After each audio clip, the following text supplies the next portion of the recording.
आप अपने घर के ठाकुर जी को प्रणाम करते हैं, मंदिर में जाके प्रणाम करते हैं, वो एक अलग है।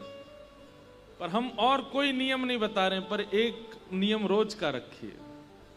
जिस दिशा में वृंदावन है उस दिशा को आज ढूंढ करके और नित्य का एक नियम बना लीजिए कि उस दिशा को नित्य प्रणाम करो, ये मान करके सामने ठाकुर जी खड़े हैं, उस दिशा को नित्य। और इस पद को अगर याद करके गा सको तो ये पद रोज उस दिशा में बैठ करके गाओ जिसमें वृंदावन है। भक्तिमती मीराबाई कितने वर्षों तक वृंदावन नहीं गई, लेकिन जो भी वृंदावन से आता उससे बस पूछती थी किस दिशा में है, बोले इस दिशा में है, और उस दिशा में बैठ करके मीराबाई पद गाती थी। मंदिर कहते थे लोग, मंदिर तो उधर है, ठाकुर जी तो उधर बैठे, बोले वृंदावन तो इधर है ना। ये तो ऐसा मानो कि ये उनका चित्र रखा है, पर वो तो उधर बैठे हैं ना।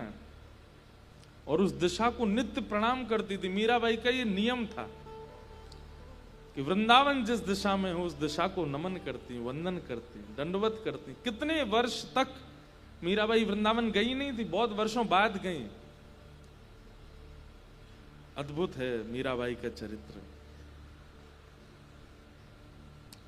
भैया हमने कभी प्रतीक्षा की नहीं है, हमने कभी चिंतन किया ही नहीं है ठाकुर जी मिलेंगे तो कैसे मिलेंगे।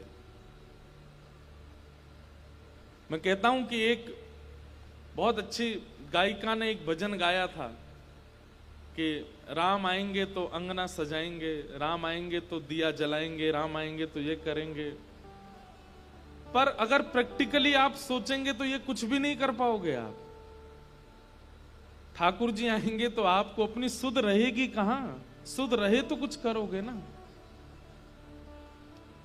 इसलिए चिंतन किया कीजिए कि कभी ठाकुर जी मिल गए तो कैसे मिलेंगे, वो रूप कैसा होगा, उस समय मौसम कैसा होगा, उस समय सुगंधी कैसी होगी, उनके वस्त्र कैसे होंगे, मेरी स्थिति क्या होगी, स्थान कौन सा होगा, और मिलेंगे तो वार्ता क्या होगी, पहला शब्द क्या निकलेगा, मैं पूछूंगा क्या, वो बताएंगे क्या। ये सब चिंतन करो, रोज का ये नियम बनाइए। कई लोग कहते हैं हमारा जब में ध्यान नहीं लगता, जब नाम जप करने बैठते हैं, गुरु मंत्र करने बैठते हैं, गुरु मंत्र चलते रहने दीजिए। चिंतन में यही सोचिए कि ठाकुर जी मिलेंगे तो कैसे मिलेंगे, आपका ध्यान कहीं नहीं जाएगा। आप अनुभव करेंगे कि प्रारंभ के 15-20 दिन, एक महीना आप चिंतन करोगे